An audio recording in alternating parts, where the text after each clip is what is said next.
Assalamualaikum semuanya. Kami dari kelompok 5 ingin mempresentasikan mengenai bab 11, yaitu Measurement of Variable Operation Definition, dan bab 12 mengenai Measurement, Scaling, Reliability, dan Validity. Next. Sebelum lanjut, perkenalkan, saya Diajeng Cynthia Larasati. Saya Devi Ivoni Julianti. Saya Flara Tri Oktaviana. Next. Di sini ada bab 11 mengenai Measurement of Variable Operational Definition. Next. Di sini ada tujuan pembelajarannya. Yang pertama itu, jelaskan bagaimana variabel diukur. Kemudian yang kedua ada jelaskan kapan operasionalisasi variabel diperlukan. Kemudian yang ketiga, mendefinisikan secara operasional atau mengoperasionalkan variabel abstrak dan subjektif. Next. Ini pendahuluan terlebih dahulu. Pengukuran variabel merupakan bagian integral dari penelitian dan aspek penting dari desain penelitian. Kecuali variabel tersebut diukur dengan cara tertentu, kita tidak akan dapat menemukan jawaban atas pertanyaan penelitian kita, survei dan desain eksperimental yang dibahas dalam bab-bab sebelumnya. Sering menggunakan kuesioner untuk mengukur variabel yang diminati. Dalam bab ini kita akan membahas bagaimana variabel dapat diukur. Next.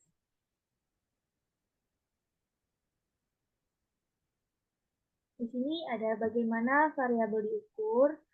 Teori pengukuran menjelaskan bahwa pengukuran adalah proses pemberian angka atau simbol pada atribut karakteristik suatu objek berdasarkan aturan tertentu.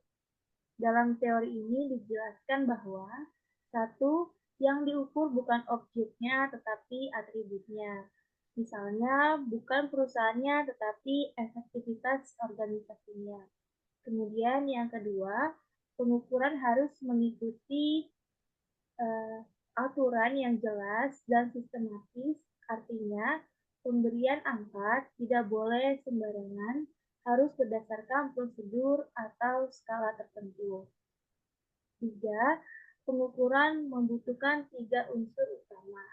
Yang pertama ada objek, misalnya individu, organisasi, atau produk. Kemudian ada atribut atau karakteristik, misalnya motivasi, kualitas, atau efektivitas. Kemudian yang ketiga ada penilaian atau alat ukur yang kompeten. Tujuan teori pengukuran adalah agar hasil pengukuran valid, reliable, dan dapat dibandingkan dalam penelitian. Next. Masih dalam bagaimana variabel diukur, ada dua jenis atribut atau variabel dalam pengukuran. Yang pertama ada variabel yang mudah diukur atau objektif dan fisik. Contohnya panjang meja, berat badan, tekanan darah, lama bekerja, atau status perkawinan. Variabel ini bisa diukur dengan alat yang jelas dan terkalibrasi sehingga tidak menimbulkan masalah pengukuran. Kemudian ada variabel yang sulit diukur, abstrak dan subjektif. Contohnya motivasi pencapaian, kenikmatan berbelanja, kebutuhan akan kognitif, keragaman tenaga kerja, dan efektivitas organisasi. Variabel ini sulit diukur secara langsung karena berkaitan dengan perasaan, sikap, persepsi, dan konsep yang tidak terlihat secara fisik.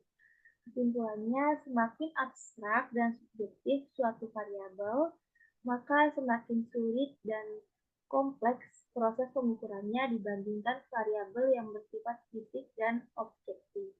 Next.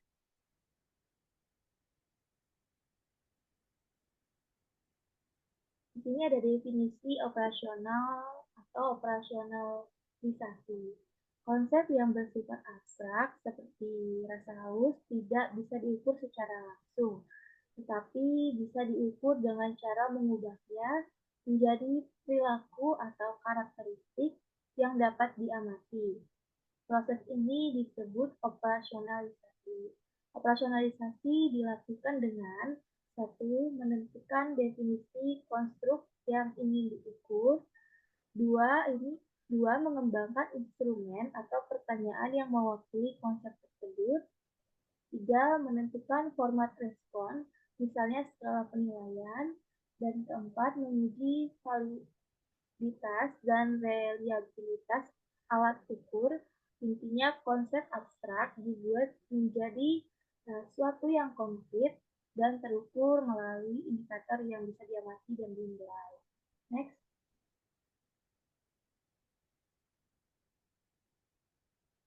Di sini mengoperasionalkan konsep kebutuhan akan kognisi. Konsep abstrak seperti kebutuhan akan kognisi, kecenderungan menikmati dan terlibat dalam aktivitas berpikir. Dapat diukur dengan mengubahnya menjadi perilaku yang bisa diamati, seperti pertama lebih menyukai masalah yang kompleks daripada yang sederhana, atau merasa puas saat berpikir secara mendalam dan lama, atau menikmati tugas yang menuntut menemukan solusi baru. Di sini ada Cacioppo dan Petty 1982 mengembangkan dan menguji skala untuk mengukur kebutuhan akan kognisi melalui beberapa studi. Awalnya dibuat 45 item, lalu diuji dan divalidasi. Hasil akhirnya adalah skala yang valid dan reliable dengan 34 item. Intinya konsep abstrak bisa diukur melalui serangkaian pertanyaan yang mewakili perilaku atau sikap yang dapat diamati dan dinilai. Next.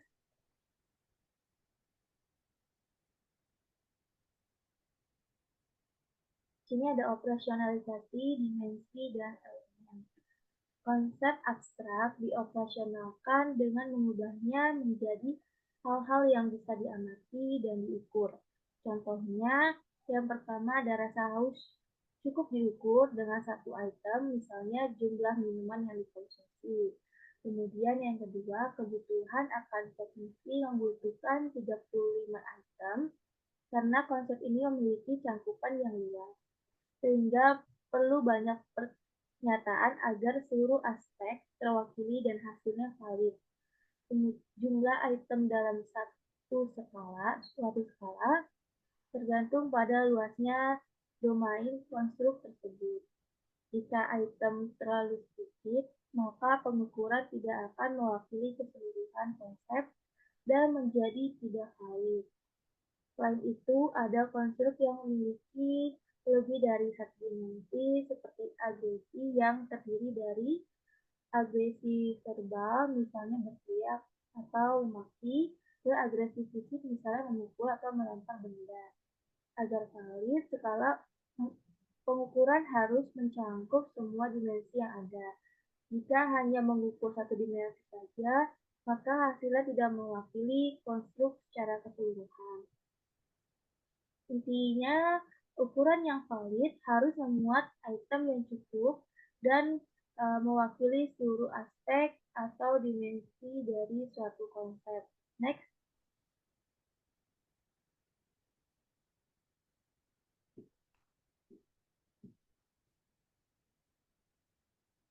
Mengoperasionalkan konsep motivasi pencapaian atau multidimensi.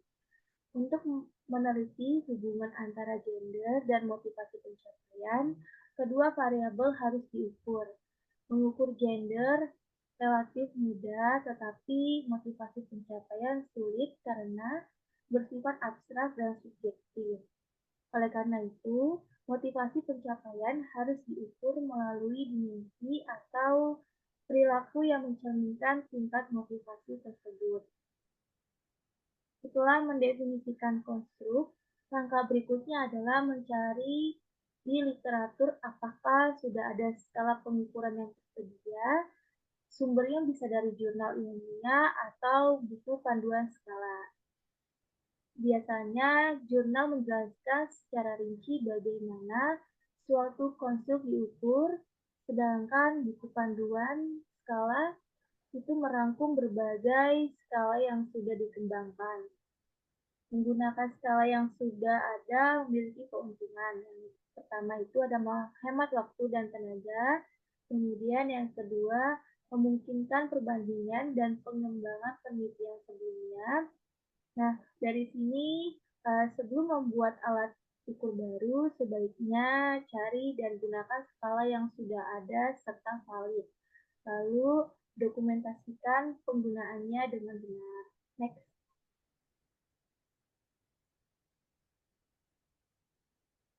Di sini ada dimensi dan elemen motivasi pencapaian. Motivasi pencapaian adalah konsep abstrak sehingga perlu dioperasionalkan menjadi dimensi atau perilaku yang dapat diamati serta diukur. Konsep ini dapat dibagi menjadi 5 dimensi utama. Yang pertama adalah termotivasi oleh pekerjaan, seperti individu bekerja hampir sepanjang waktu karena merasa puas ketika berhasil menyelesaikan tugas atau mencapai target. Kemudian yang kedua itu sulit untuk bersantai. Misalnya, mereka lebih fokus pada aktivitas yang berhubungan dengan pekerjaan dibandingkan kegiatan santai. Yang ketiga, lebih suka bekerja sendiri.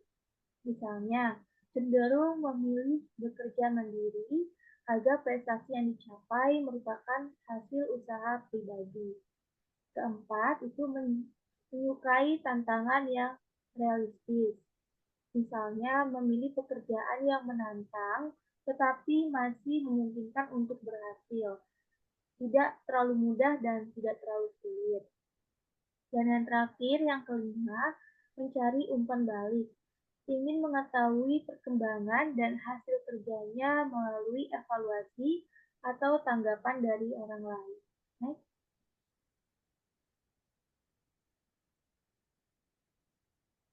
Di sini ada elemen dimensi 1, itu agar dimensi-dimensi tersebut dapat diukur, masing-masing harus dijabarkan menjadi indikator perilaku yang konkret. Misalnya, 1. Mengukur jumlah jam kerja per minggu sebagai indikator dorongan kerja.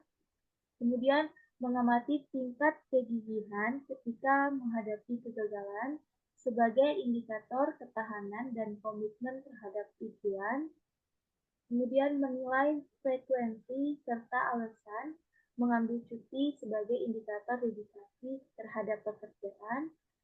Kemudian mengidentifikasi preferensi terhadap jenis tugas, yaitu mudah, menantang, atau terlalu sulit. Kemudian yang terakhir mengukur seberapa sering individu meminta atau menerima ucapan balik tentang kinerjanya. Dengan mengukur indikator-indikator tersebut secara kuantitatif, individu dapat ditempatkan pada suatu kontinum motivasi pencapaian, mulai dari tingkat rendah hingga sangat tinggi. Dengan demikian, konsep yang awalnya abstrak menjadi dapat diukur dan dibandingkan secara objektif. Next. Di sini ada elemen dimensi 2, yaitu tingkat keengganan untuk bersantai dapat diukur dengan mengajukan pertanyaan seperti contohnya 1, itu seberapa sering Anda memikirkan pekerjaan saat Anda berada di luar tempat kerja. Kemudian yang kedua ada apa saja hobi Anda. Kemudian yang ketiga, bagaimana Anda menghabiskan waktu Anda saat tidak berada di tempat kerja. Orang-orang yang mudah bersantai biasanya tidak terus memikirkan pekerjaan dan aktif dalam hobi atau kegiatan sosial. Sebaliknya, orang yang sulit bersantai tetap fokus pada pekerjaan meskipun di luar jam kerja. Berdasarkan hal tersebut, individu dapat ditempatkan pada tingkat dari sangat mudah bersantai hingga sangat sulit bersantai, sehingga dimensi ini dapat diukur secara kuantitatif. Next.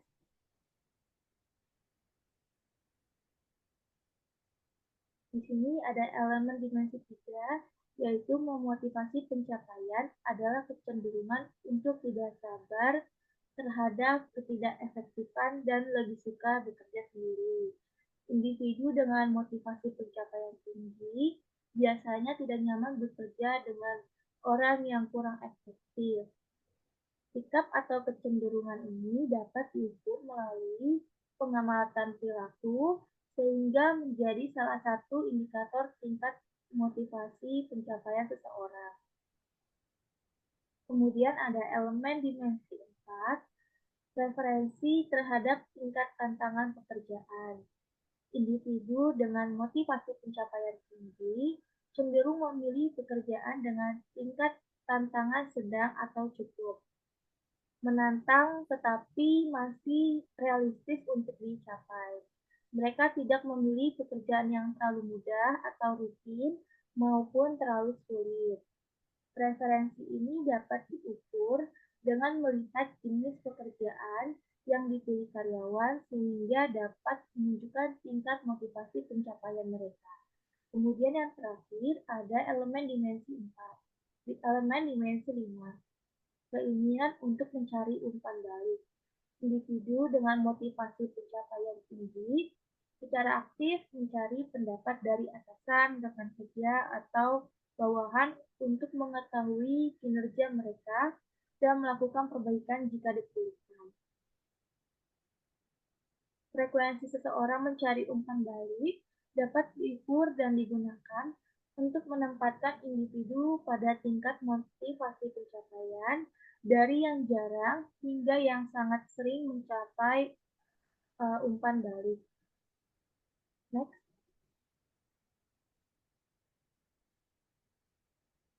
Di sini ada contoh-contoh responden.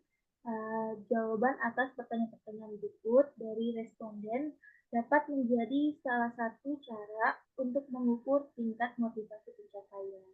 Kayak contoh 1, sejauh mana Anda memotivasi diri sendiri untuk menyelesaikan pekerjaan tepat waktu. Kemudian yang kedua, seberapa sulitkah bagi Anda untuk terus melakukan pekerjaan Anda ketika menghadapi kegagalan awal atau hasil yang mengecewakan. 3, seberapa sering Anda mengabaikan urusan pribadi karena terlalu sibuk dengan pekerjaan. 4, seberapa sering Anda memikirkan pekerjaan saat berada di rumah. 5, sejauh mana Anda menekuni hobi. 6, seberapa kecewa Anda jika tidak mencapai tujuan yang telah Anda tetapkan untuk diri sendiri. 7, seberapa besar konsentrasi Anda dalam mencapai tujuan. 8, seberapa kesalkah Anda ketika melakukan kesalahan. 9, sejauh mana Anda lebih memilih bekerja dengan kolega yang ramah tetapi tidak kompeten daripada kolega yang sulit tetapi kompeten. Next. Di sini masih ada contoh responden. 10, sejauh mana Anda lebih memilih bekerja sendiri daripada bekerja dengan orang lain. 11, sejauh mana Anda lebih menyukai pekerjaan yang sulit tetapi menantang dibandingkan dengan pekerjaan yang mudah dan rutin. 12, sejauh mana Anda lebih memilih mengerjakan tugas yang sangat sulit daripada tugas yang cukup menantang. 13, selama 3 bulan terakhir, seberapa sering Anda meminta umpan balik dari atasan Anda mengenai kinerja perusahaan Anda. Ke-14, seberapa sering Anda mencoba mendapatkan umpan balik tentang kinerja Anda dari rekan kerja selama 3 bulan terakhir. 15, seberapa sering selama 3 bulan terakhir Anda memeriksa dengan bawahan Anda apakah yang Anda lakukan tidak menghambat kinerja efisien mereka. Dan terakhir, 16, seberapa besar Anda akan merasa frustasi jika orang lain tidak memberikan umpan balik tentang perkembangan Anda. Next.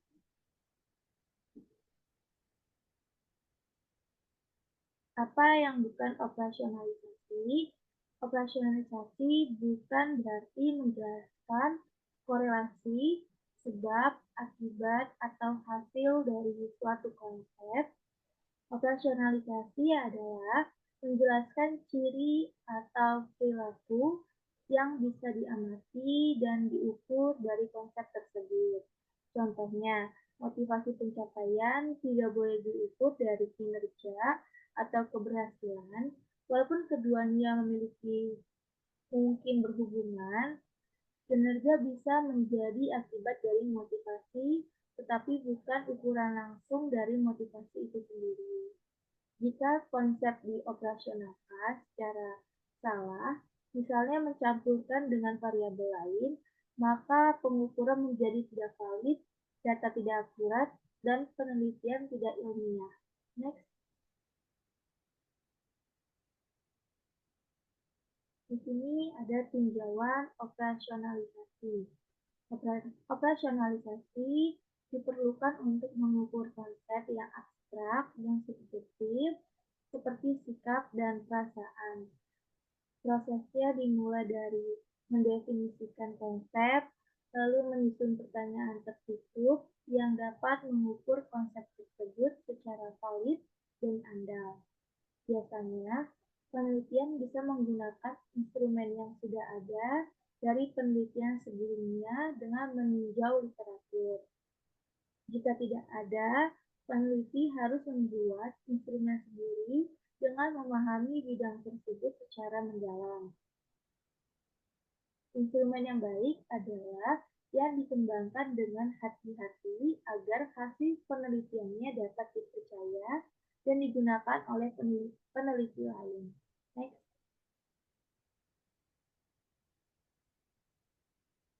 Di sini ada ringkasannya, yaitu tujuan pembelajaran 1 itu menjelaskan bagaimana variabel diukur. Untuk menguji hipotesis, peneliti harus melakukan pengukuran. Pengukuran adalah pemberian angka atau simbol lain pada karakteristik atau atribut objek sesuai dengan seperangkat aturan yang telah ditentukan sebelumnya. Setidaknya ada dua jenis variabel. Satu, variabel mudah diukur secara objektif dan tepat. Variabel lainnya lebih kabut dan tidak mudah diukur secara akurat karena sifatnya yang abstrak dan subjektif. Kemudian ada tujuan pembelajaran 2, itu menjelaskan kapan operasionalisasi variabel diperlukan. Meskipun kurangnya alat ukuran fisik untuk mengukur variabel yang lebih abstrak, ada cara untuk mengukur jenis variabel ini.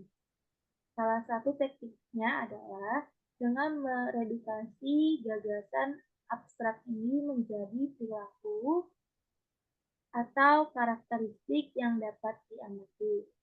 Ini disebut operasionalisasi konsep.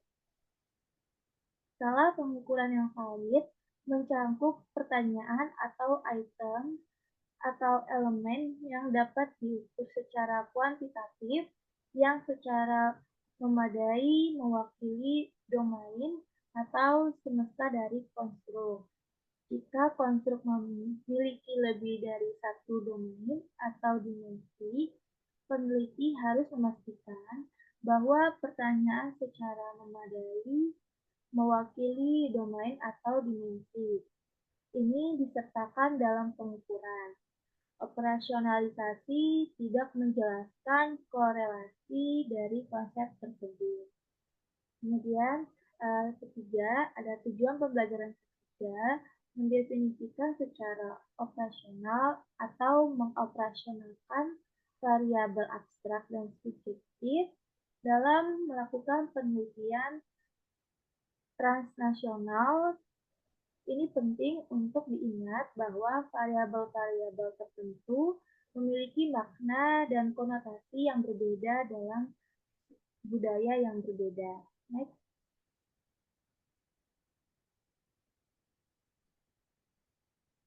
Nah, selanjutnya aku akan menjelaskan mengenai pengukuran, yaitu ada skala, keandalan, dan validitasi. Lalu untuk ada perkenalan di mana pengukuran memberikan angka atau simbol pada karakteristik objek berdasarkan aturan yang standar dan konsisten, sehingga data dapat dianalisis secara statistik, digunakan untuk menguji hipotesis, dan memudahkan komunikasi hasil penelitian. Bab ini juga akan membahas 4 jenis skala pengukuran, yaitu pertama, ada nominal, ordinal, interval, dan rasio, serta 2 jenis skala sikap, yaitu skala penilaian dan skala peringkat yang digunakan untuk menilai atau membandingkan objek dalam penelitian. Next. Nah, 4 jenis skala yang pertama itu adalah skala nominal. Skala nominal adalah skala pengukuran yang digunakan untuk mengelompokkan objek atau responden ke dalam kategori tertentu yang saling eksklusif dan mencakup semua kemungkinan, seperti jenis kelamin yang dikodekan dengan angka sebagai label tanpa nilai numerik. Angka pada skala ini hanya berfungsi sebagai penanda kategori, bukan untuk menunjukkan urutan atau nilai. Informasi juga yang dihasilkan terbatas pada jumlah, frekuensi, ataupun persentase setiap kategorinya. Sehingga skala nominal ini hanya memberikan informasi kategorikal berdasar tanpa menunjukkan perbandingan tingkat atau besaran. Next.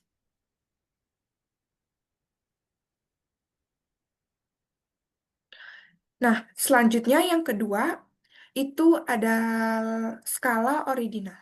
Skala ordinal adalah skala pengukuran yang digunakan untuk mengelompokkan sekaligus memberikan peringkat pada kategori berdasarkan urutan ataupun tingkat preferensi, seperti yang paling penting sehingga yang paling tidak penting.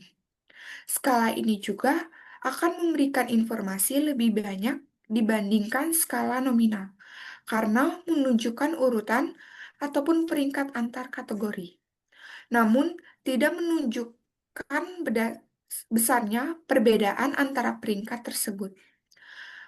Oleh karena itu, skala ordinal ini hanya menunjukkan posisi relatif suatu objek, bukan jarak atau selisih nilainya.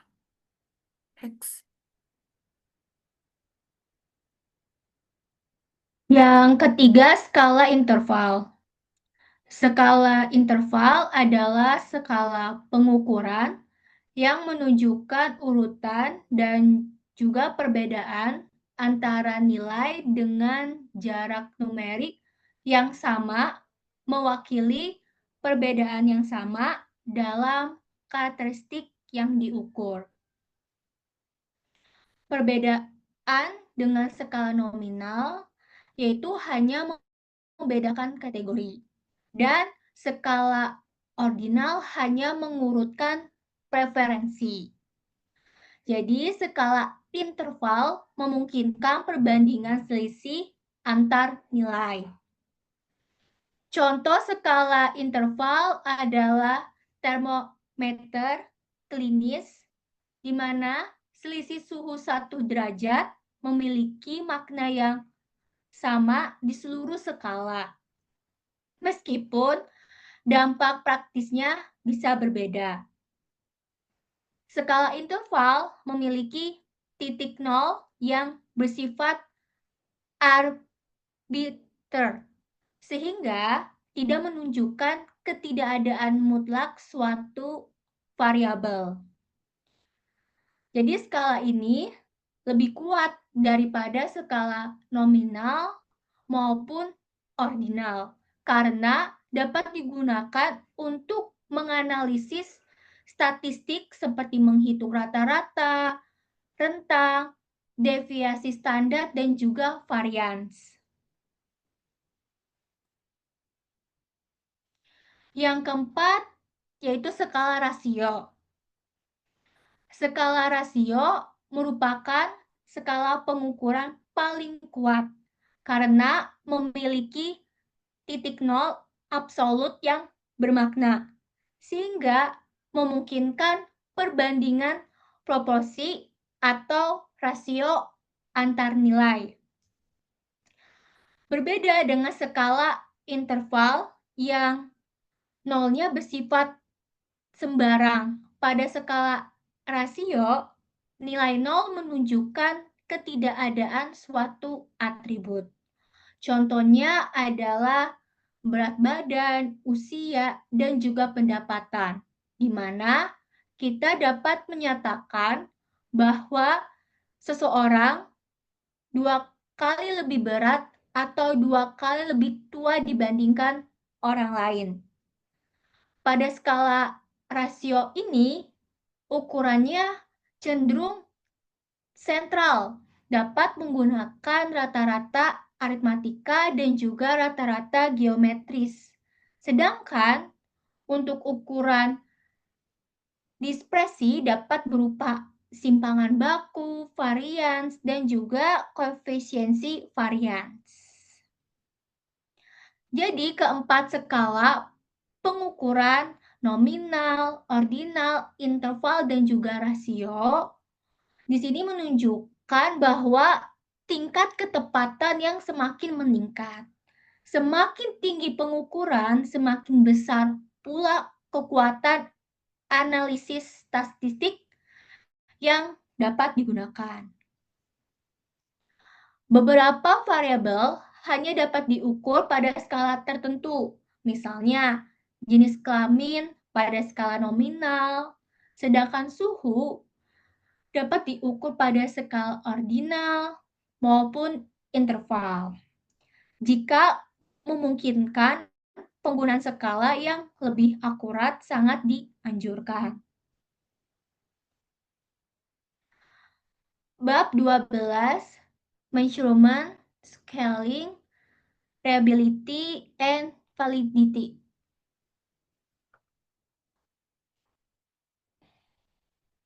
Tinjauan skala. 4 skala yang dapat diterapkan untuk pengukuran yaitu adalah skala nominal, skala ordinal, skala interval, dan juga skala rasio. Skala nominal menyoroti perbedaan dengan mengklasifikasikan objek atau orang ke dalam kelompok. Dan skala nominal memberikan informasi paling sedikit tentang variabel tersebut. Skala ordinal memberikan beberapa informasi tambahan dengan mengurutkan kategori dari skala nominal. Skala interval tidak hanya memberi peringkat, tetapi juga memberikan informasi tentang besarnya perbedaan dalam variabel tersebut. Jadi, skala rasio tidak hanya menunjukkan besarnya perbedaan, tetapi juga proporsinya. Teknik peskalaan spesifik yang umum digunakan dalam riset bisnis dapat diklasifikasikan menjadi skala penilaian dan juga skala pemeringkatan. Dalam skala penilaian ini, setiap objek dinilai secara independen dari objek lain yang sedang diteliti. Sedangkan skala pemeringkatan di sisi lain, dia membandingkan objek satu sama lain dan menentukan pilihan serta pemeringkatan yang disukai di antara objek-objek tersebut. Skala penilaian. Jadi skala penilaian sering digunakan dalam riset bisnis. Yang pertama, skala dikotomis. Yang kedua, skala kategori. Yang ketiga, skala diferensial semantik.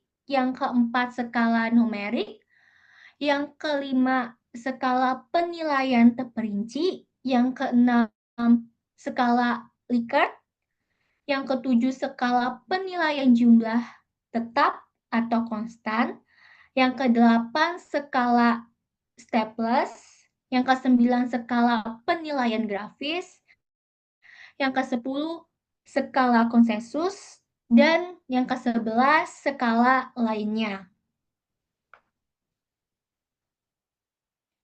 Yang pertama, skala dikotomis. Jadi, skala dikotomis di sini digunakan untuk mendapatkan jawabannya atau tidak seperti pada contoh di bawah ini. Contoh, misalkan apakah Anda memiliki mobil? Kalau misalkan Anda memiliki mobil, maka Anda jawab ya. Yang kedua, skala kategori. Jadi skala kategori di sini itu menggunakan beberapa item untuk mendapatkan satu respon tunggal, seperti contoh berikut. Contohnya, misalkan di mana Anda tinggal di London. Kalau misalkan Anda tinggal di London Timur, maka Anda pencet London Timur.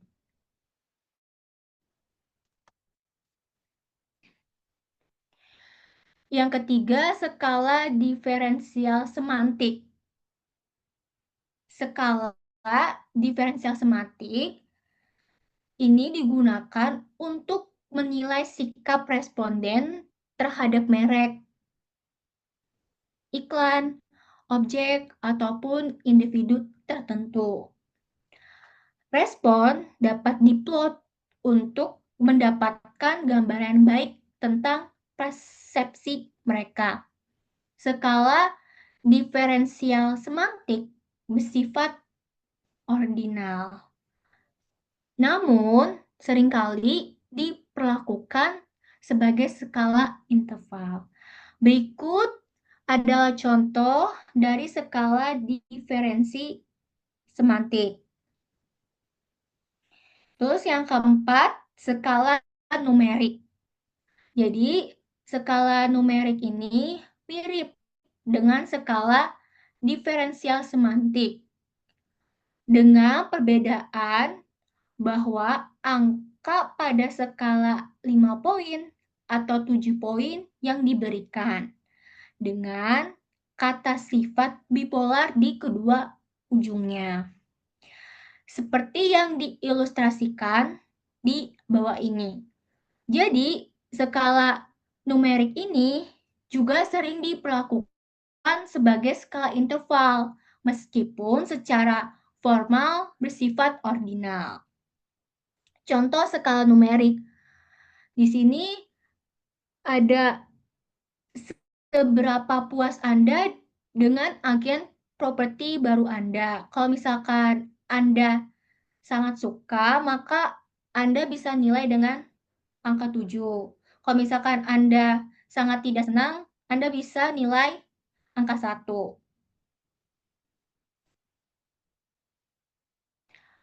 Yang kelima, ada skala penilaian terperinci.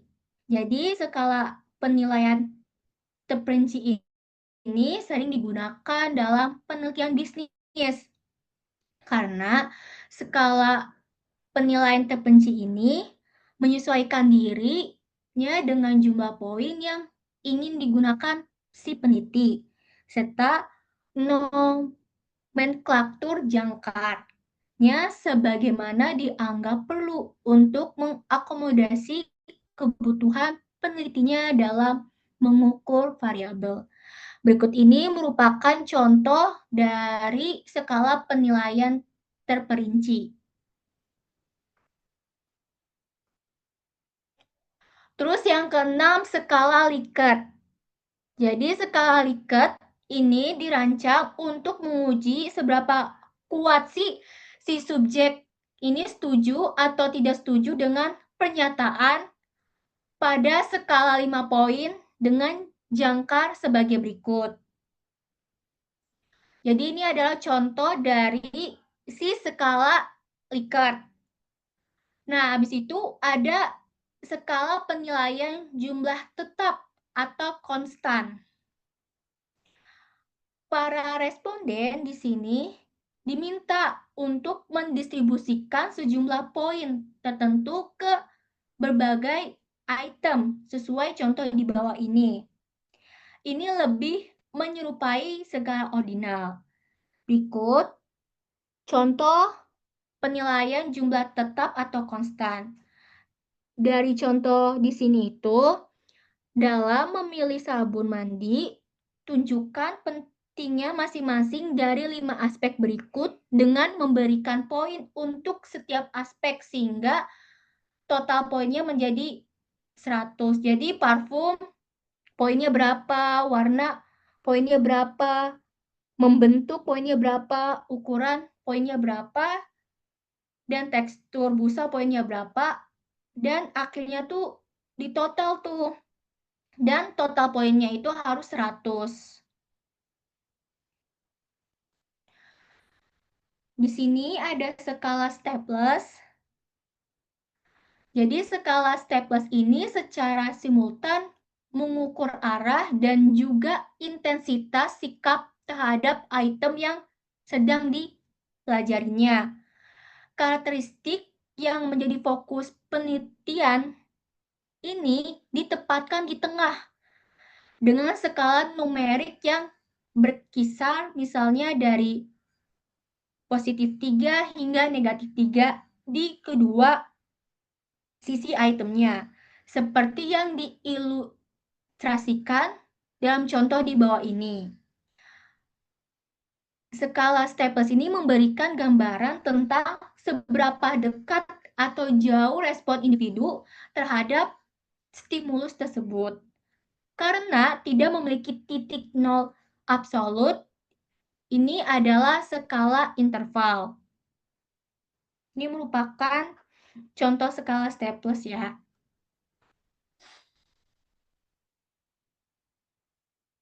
Skala penilaian grafis. Representasi grafis membantu responden untuk menunjukkan jawaban mereka terhadap pernyataan tertentu pada skala penilaian grafis ini dengan menempatkan tanda pada titik yang sesuai pada grafis, seperti pada contoh berikut. Ini ada skala ordinal, meskipun contoh berikut mungkin membuatnya tampak seperti skala interval.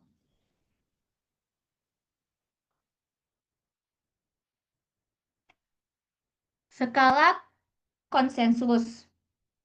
Skala konsensus juga dapat dikembangkan melalui konsensus di mana panel juri memilih item-item tertentu yang menurut pandangan mereka mengukur konsep yang relevan. Item-item tersebut dipilih terutama berdasarkan kesesuaian atau relevansinya dengan konsepnya tersebut. Skala konsensus, maksudnya skala semacam itu dapat dikembangkan melalui skala konsensus.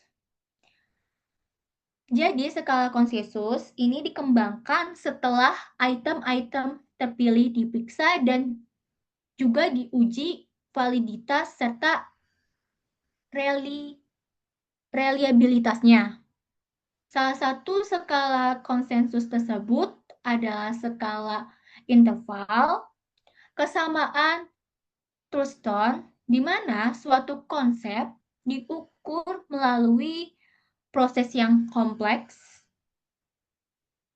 yang juga diikuti oleh panel juri dengan menggunakan tumpukan kartu yang berisi beberapa deskripsi konsep. Panel juri ini memberikan masukan untuk menunjukkan seberapa dekat ataupun tidaknya pernyataan tersebut dengan konsep yang sedang dipelajarinya. Akhirnya, skala dikembangkan berdasarkan konsensus yang dicapainya. Namun, skala ini jarang digunakan untuk mengukur konsep organisasi karena waktu yang dibutuhkan untuk mengembangkannya. Skala lainnya. Skala lainnya terdapat pula beberapa metode penskalaan tingkat lanjut, yaitu seperti penskalaan multidimensi, di mana objek, orang, atau keduanya diskalakan secara visual dan juga dilakukan analisis konjoin. Hal ini memberikan gambaran visual tentang hubungan spasial di antara dimensi-dimensi suatu konstruksi.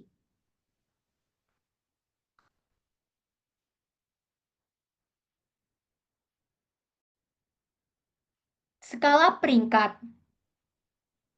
Jadi skala peringkat metode yang digunakan ini untuk mengukur preferensi antara dua atau lebih objek atau item yang bersifat ordinal. Jadi metode alternatif yang digunakan adalah perbandingan perpasangan, pilihan paksa, dan skala perbandingan. Jadi skala peringkat dibagi menjadi 3 ya. Jadi yang pertama itu perbandingan berpasangan. Perbandingan perpasangan skala ini digunakan ketika di antara sejumlah kecil objek, responden diminta untuk memilih antara dua objek sekaligus. Ini membantu untuk menilai preferensi. Oleh karena itu, perbandingan perpasangan adalah metode skala yang baik jika jumlah stimulus yang disajikan sedikit. Yang ketiga, pilihan paksa. Jadi pilihan paksa ini memungkinkan responden untuk memberi peringkat objek yang relatif satu sama lain di antara alternatif yang disediakan. Karena ini lebih mudah bagi responden, terutama jika jumlah pilihan yang harus diberi peringkat terbatas. Ini merupakan contoh dari pilihan paksa. Jadi di sini contohnya kita disuruh urutkan majalah-majalah berikut yang ingin Anda berlangganan berdasarkan preferensi. Berikan angka 1 untuk pilihan yang paling disukai dan 5 untuk pilihan yang paling tidak disukai. Misalkan harta benda kalian nilai dengan angka 5 karena angka 5 itu pilihan yang paling maksudnya yang angka 1 karena angka 1 itu pilihan yang paling disukai. Terus yang ketiga, skala perbandingan. Skala perbandingan merupakan skala komparatif karena memberikan tolak ukur atau pun titik acuan untuk menilai sikap terhadap objek, peristiwa, atau situasi yang sedang dipelajari. Berikut ini merupakan contoh penggunaan dari skala perbandingan atau skala komparatif.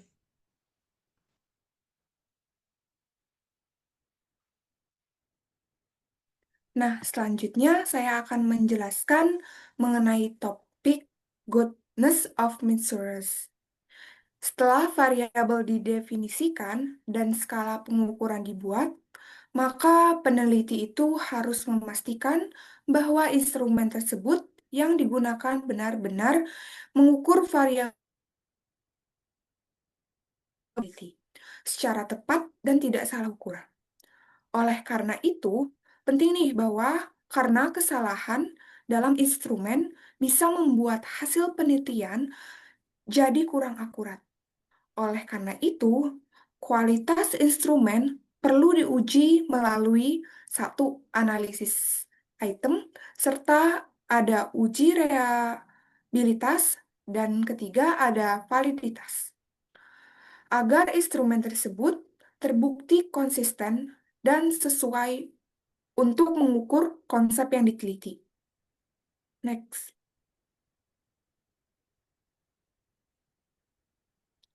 Nah, yang pertama itu ada analisis item.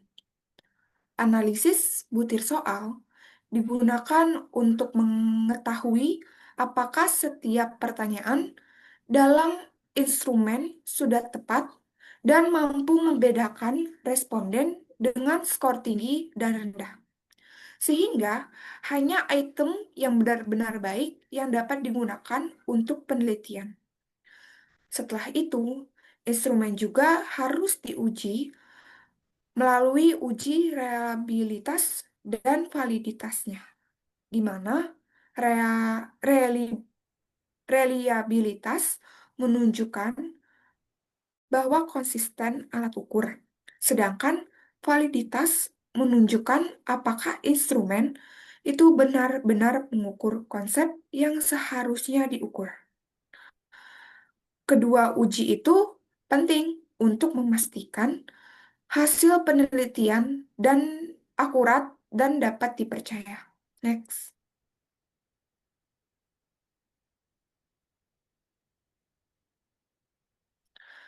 Nah, selanjutnya itu ada topik mengenai validity. Validity ataupun validitas berkaitan dengan apakah instrumen benar-benar mengukur konsep yang ingin diteliti, bukan hal lainnya. Dalam penelitian ini, terdapat dua jenis yang dikenal sebagai validitas. Pertama, ada validitas internal yang berhubungan dengan keakuratan hubungan sebab dan akibat.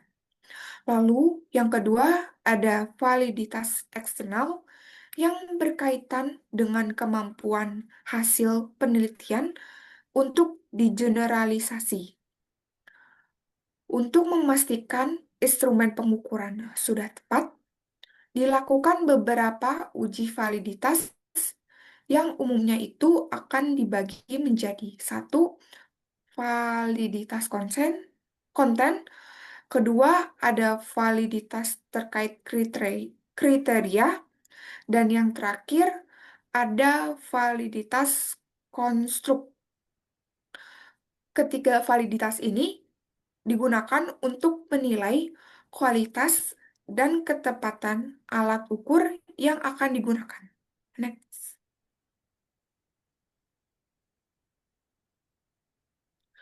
Nah, lalu menguji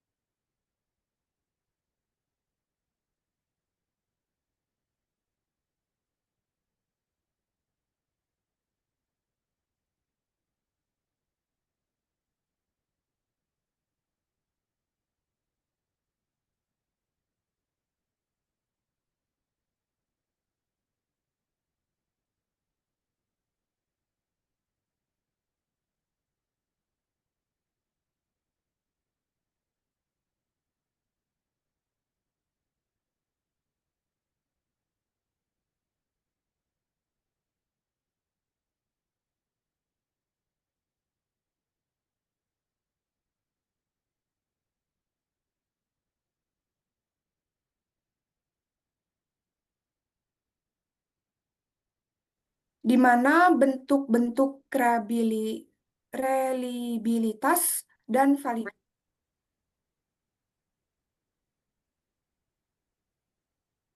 Selanjutnya ada menguji kualitas pengukuran, bentuk-bentuk reliabilitas, dan validitas. Nah, di sini ada tentang maps mengenai goodness of data, di mana dan validity. Untuk reliability itu tuh akan dibagi menjadi dua. Pertama, stability sama konsistensi. Untuk stability itu ada tes, retest, reliability, sama parallel from reliability. Lalu ada konsistensi, itu ada inter item, konsistensi, reliability, sama split half reliability. Nah, untuk validity, di mana we're measuring the right things. Itu tuh ada tiga yang dibagi. Pertama ada logical validity atau content, di mana subnya ada face validity. Lalu yang kedua itu ada criterion relate validity dan dibagi menjadi dua subnya yaitu prediktif sama concurrent. Nah, yang terakhir itu congruent validity atau konstruk. Subnya ada konvergen sama diskriminan. Next.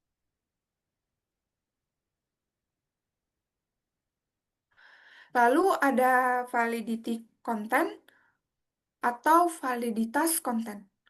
Validitas konten menunjukkan bahwa instrumen pengukuran sudah mencakup item-item yang cukup dan mewakili aspek dari konsep yang diukur, sehingga semakin lengkap dan representatif itemnya, maka semakin tinggi juga validitas kontennya. Validitas ini biasanya dinilai oleh para ahli atau panel juri untuk memastikan kesesuaian item dengan konsep. Selain itu, terdapat validitas muka atau penilaian secara tampilan bahwa item itu tuh terlihat memang mengukur konsep tersebut. Meskipun validasi muka ini dianggap sebagai bentuk validasi yang paling dasar. Next.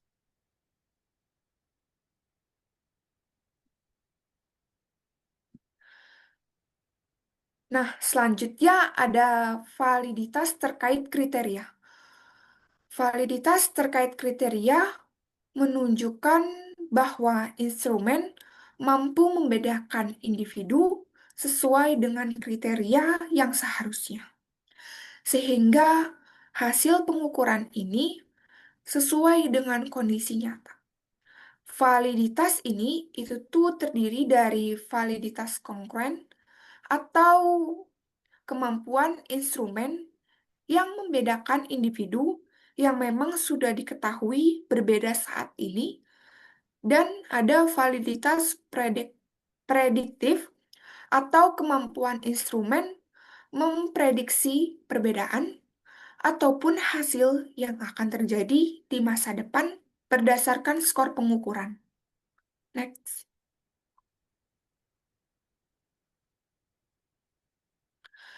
Nah, selanjutnya ada validitas konstruk, di mana validitas konstruk ini menunjukkan seberapa baik instrumen sesuai dengan teori dan benar-benar mengukur konsep yang dimaksud, yang dinilai melalui validitas konvergen dan diskriminan.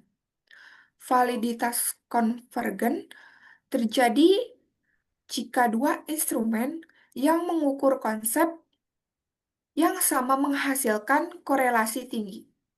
Sedangkan untuk validitas diskriminan itu tuh terjadi jika ada dua konsep yang berbeda, tidak berkorelasi secara sesuai dengan teori. Pengujian validitas konstruk ini biasanya dilakukan melalui analisis korelasi, analisis faktor, dan perbandingan berbagai metode pengukuran untuk memastikan kualitas ketepatan instrumen penelitian. Next.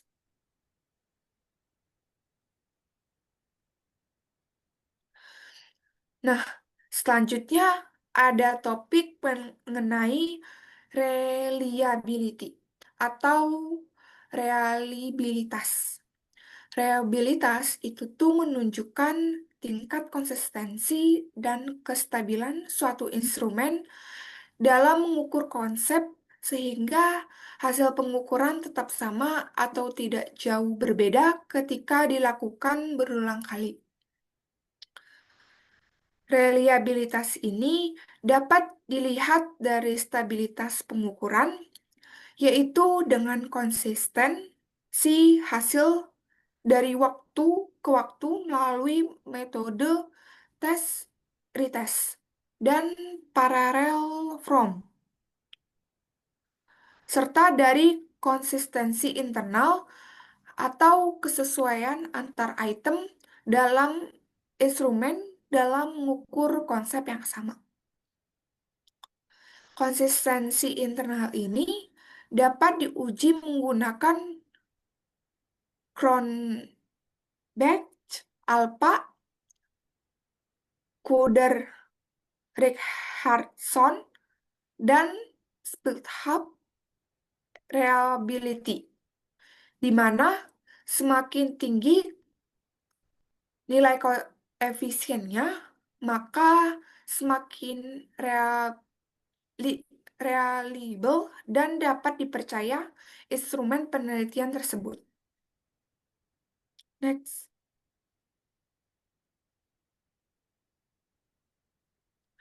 Lalu ada skala pengukuran reflektif versus skala pengukuran formatif.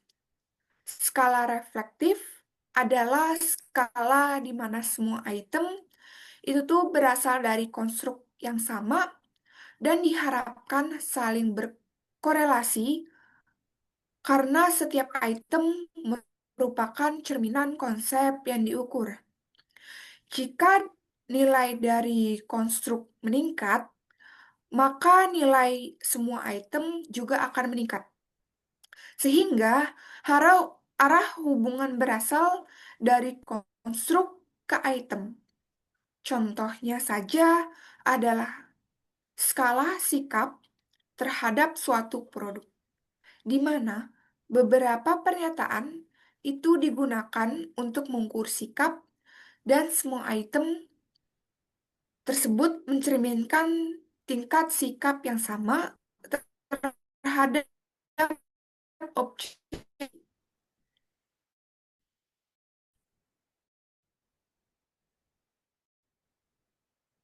Kalau aku masih di skala ukuran reflektif versus formatif, sekarang itu skala aktif. Skala adalah skala konsor atau dimensi berbeda. Sehingga setiap item merupakan bagian penyusunan konstruk, bukan cerminan dari konstruk tersebut. Item-item dalam skala formatif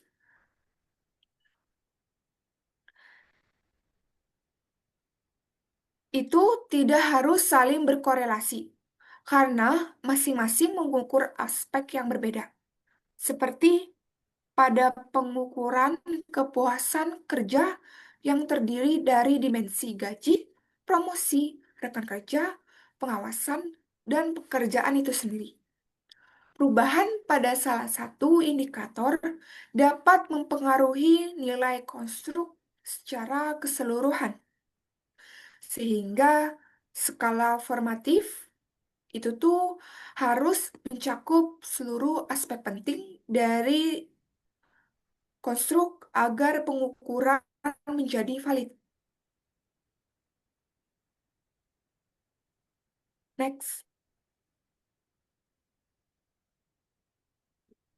Nah, berikut adalah kesimpulan ataupun ringkasan mengenai bab 12, di mana penskalaan merupakan proses pemberian angka pada atribut objek dengan menggunakan berbagai jenis skala. Di mana tadi sudah disebutkan ada 4 jenis skala, yaitu skala nominal, skala ordinal, skala interval, dan skala rasio, yang masing-masing skala memiliki tingkat ketelitian yang berbeda-beda. Dalam penelitian, skala dapat berupa skala penilaian untuk mengukur sikap secara individual dan skala peringkat untuk membandingkan preferensi antar objek dengan mempertimbangkan perbedaan budaya dalam penggunaan skala tersebut, di mana kualitas instrumen harus diuji melalui validitas atau ketepatan mengukur konsep dan reli- reliabilitas atau konsistensi hasil pengukuran. Selain itu, terdapat juga skala reflektif di mana item saling berkorelasi karena mencerminkan konstruk, sedangkan skala formatif itu tuh di mana konstruk dibentuk untuk beberapa indikator yang tidak saling berkorelasi. Next.